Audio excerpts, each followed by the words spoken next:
So we're doing a book review tonight, and I'm only going to do the first book. I'm going to save the second book for another time. The first, my favorite author of all time is Maisey Yates. She does Western romance like nobody else, and that's the honest truth. I am her biggest fan. I have been dying for this story from this series of Gold Valley, and let me tell you why. I'm going to read the back to you, and then I'm going to read the pages I want to share with you. And this is all about this wonderful book, these two beloved characters in this book, and they bring the story to life with her words and her thoughts in this book. So, Yates writes a story with emotional depth, intense heartache, and love that is hard fought for. It's an RT book review. Now, here's what it says right here on the back cover. Can Gold Valley's wallflower heal a damaged cowboy's broken heart? Shy Iris Daniels is on a mission to shake her life up. She's sick of being underestimated, and she's got a new business plan to prove it. The one thing she didn't factor in is her new landlord, Griffin Chance. The gruff mountain man isn't what she expected, but Iris recognizes the pain in his eyes. Yet the attraction he ignites is much more unfamiliar, and might be the perfect chance for Iris to embrace the adventure she yearns for. Now, Griffin Chance knows firsthand how senseless the cards are dealt in life, and how they can be. He wouldn't have isolated himself on a remote mountain ridge if he didn't.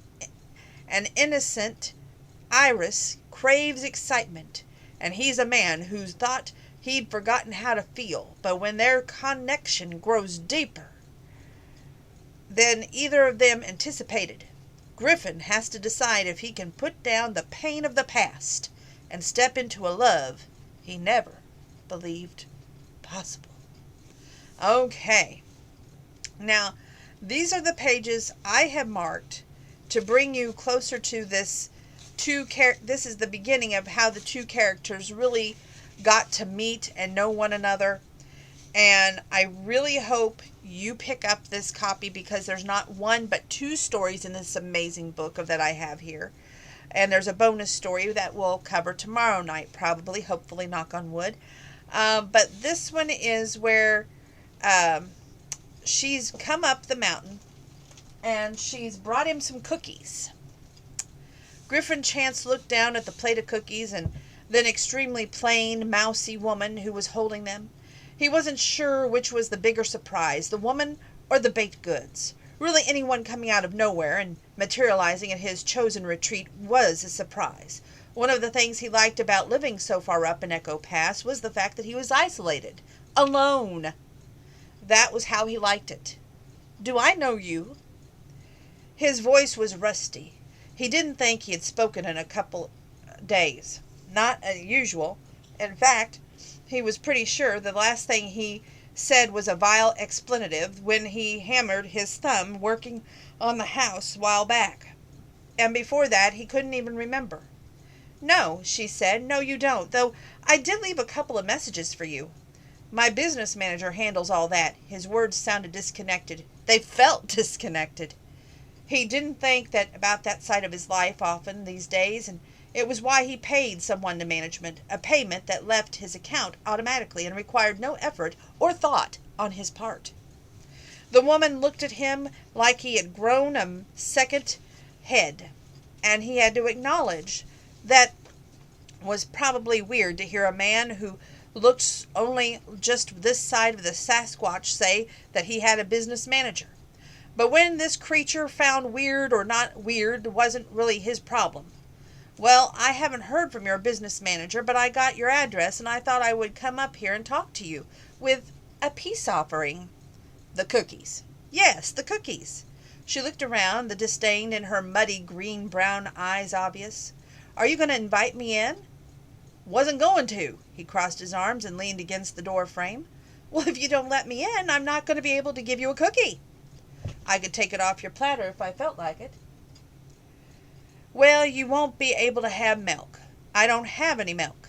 She didn't seem to be deterred by that. "Well, what do you have? Coffee?" "Whiskey." She straightened her shoulders, looking comically proper, like a 1950s housewife in the thick of the problem solving a dinner problem dilemma. Well, perhaps we can have some cookies and whiskey. He stared at her for a long moment, and she didn't shrink back. When he first set his eyes on her, he thought mousy, but mousy wasn't the right word at all. Why are you here? To talk to you about the building you own on the Grape Street, which I said in my message, which I left you, your business manager, who quite frankly isn't doing his job. Her job. She blinked. Fine, her job. She just looked at him, expectant. I can let you in, but there's nothing nicer in here than there is out there. Okay, she said, taking a seat in one of the rickety wooden chairs that sat on the leaning porch. He stayed where he stood. So you want to talk to me about the building? Yes, I do. I want to start a bakery. He looked at her, then at the cookies. That's why you brought these cookies? Yes, she said, brightly visible, to show you that my offer's a good one. It is. Very good. And that offer is that I want to rent out the building on Grape Street and make it a bakery. But the rent that you're charging is astronomical. What am I charging? He didn't have a clue. He wasn't entirely sure what the building was that she was even talking about. She named a figure that didn't sound especially astronomical to him, but that was the problem with him these days. He didn't know if it didn't sound much like because living in the Bay Area had made him numb to real estate prices. It didn't seem like much because he made and spent more money in his 38 years than most people would ever see in a lifetime. Or if it just didn't seem like much because he didn't care anymore about much of anything, about money or expenses, or again, much of anything. I can pay for it. I was going to rent the building, but then you bought it. My business manager probably did that too.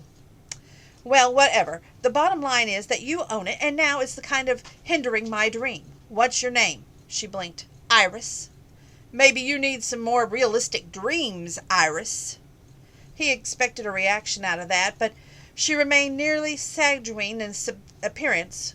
I'm actively trying to make my dreams more realistic by changing the circumstances around it. Coming up here and negotiating with me is not exactly dancing with realism. Here's a tip. Life is tough. It's not fair. I don't exist to make it fair for you. He started to step back into the house, but Iris advanced. This time he succeeded in making her mad. If she'd been a bird, her feathers would have been ruffled. As if it was, her cheeks turned pink, her lips were pulling down at the corners. I've never labored under the illusion that life was fair. You're making assumptions about me because you think you can just look at me and see exactly what I am, but you can't. I'm strong, and I'm determined. I'm a hard worker, and I've dealt with enough life to be certain that I won't buckle underneath the stress. We both can make money on this business, and I will promise you a percentage of my profits. Something about her persistent optimism made him feel mean. And you're so confident that your little bakery is going to make a profit on Main Street, a nothing town where any number of businesses on Main Street struggle to break even in the first 5 years of the business? It was weird to hear that come out of his mouth. Weird to remember that one time he'd been something else, something different. Different than a loner up at the top of the mountain. It was difficult to remember life before that, before days spent in the cabin, getting up when it suited him, putting in a hard day of labor before collapsing back in bed. Some days he allowed himself the time to ride his horse, another echo from another time. This was a part of a lifelong gone. But somewhere inside him apparently dwelled a developer. He really hadn't missed him. I'm telling you, I have an idea. It will primarily sweets, but I would also like to make fresh meals to go. Seems like splitting your focus. Maybe, but the more something can be convenient, particularly right in Gold Valley, the better. Oftentimes, to get a variety of food, people need to go into Tooele, and that's 45 minutes away. The more they can shop local, the better. If they can make a stop for a treat and also pick up a convenient, healthy meal, I think they will. And there's plenty of single men in this town who would like a good home-cooked meal. Okay, so you're proposing what? There's a bakery counter and then the fridge with to-go meals. What else? He didn't know why he was indulging this, and he was out of practice at reading his own motivations, because one thing about being by yourself, having your life taken down to the studs, was that you didn't have to. He ate when he needed to, drank when he felt like it, and moved with the sun when he needed to, or if he didn't, he was tired early and not tired at all. It didn't matter, and because it didn't matter, he didn't have to engage in any internal dialogues about his intent. Hi there, Sonic. I make bread. There will be bread rack. All right. Well, I guess that's not the worst thing I've ever heard. He was struck by the absurdity of it all, that he would be standing there by the front porch talking to this little creature with plain nativity holding a tray of cookies. But really, she said, you should try my cookies and then you might agree with me. I've had any number of cookies in my lifetime, Iris. What makes you think yours is so special? Color mounted in her cheeks, and he searched the recesses of himself, and it dawned on him that there was definitely two meanings to something like that. Just try them, she said, quiet but insistent. She was a strange thing, but by no means as timid or plain as he first imagined. Did you walk? He asked, suddenly realizing there was no vehicle in sight. From a ways back, she said. There's a tree in the road. There hadn't been a tree in the last time he'd been down, but that was a couple of weeks. And if I try one of your cookies, will you leave? Depends. You're trespassing, he said. I could call the police. Sure, but my sister is the police, so I'm not sure how far that would get you. They say you can't negotiate with terrorists, but apparently here you can negotiate with terrorists or little brunettes bringing cookies, because you have the police in your pocket. In this instance, yes, I do. He reached out and picked up one of the cookies. It looked like it was a chocolate chip standard cookie fare.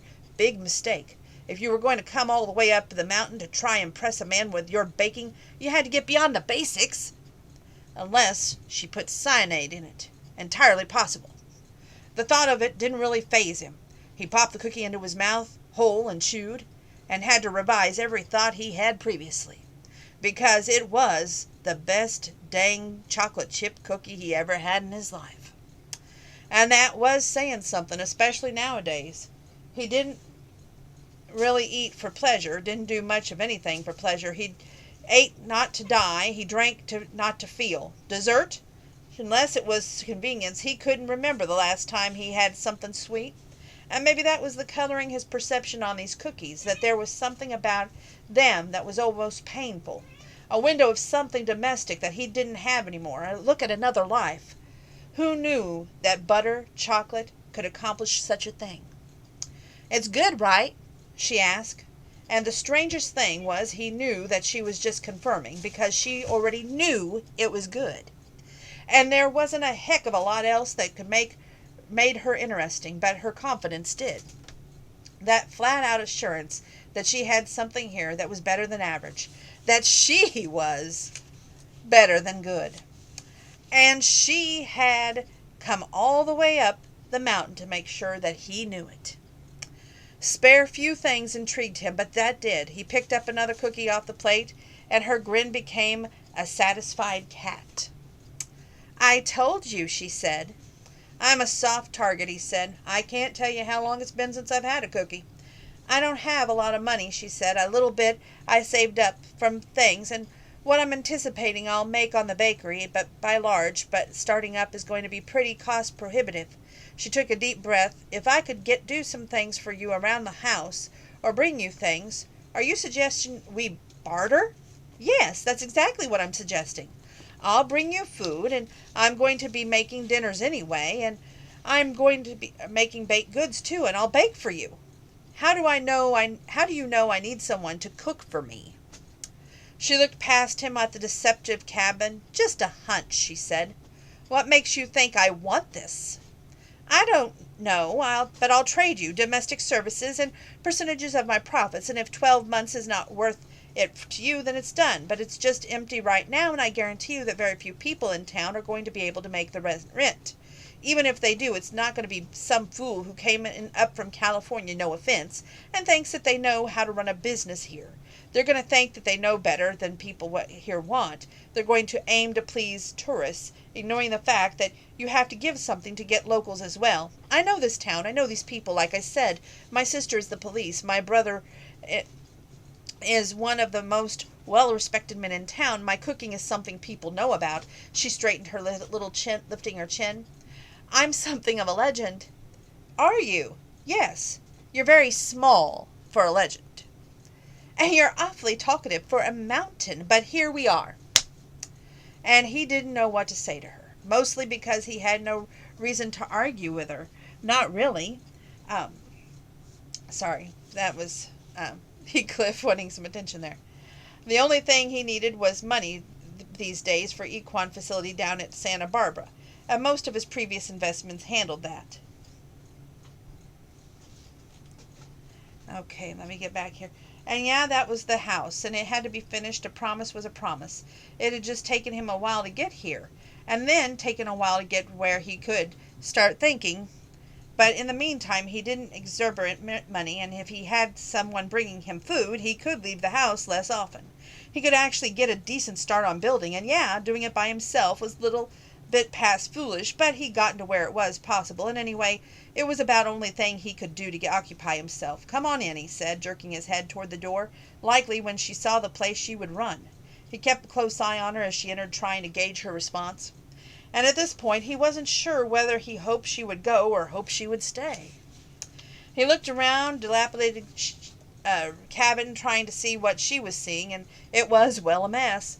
The furniture was in disrepair, and everything was shoved into one room. The floors were buckled. It was dim and dark, and it didn't bother him any, but she looked bothered. Do you have any electricity? I have a generator. Sometimes it bothers to run. Mostly I don't. So you live here alone. What gave that away? All right, she said, as if steeling herself for a battle.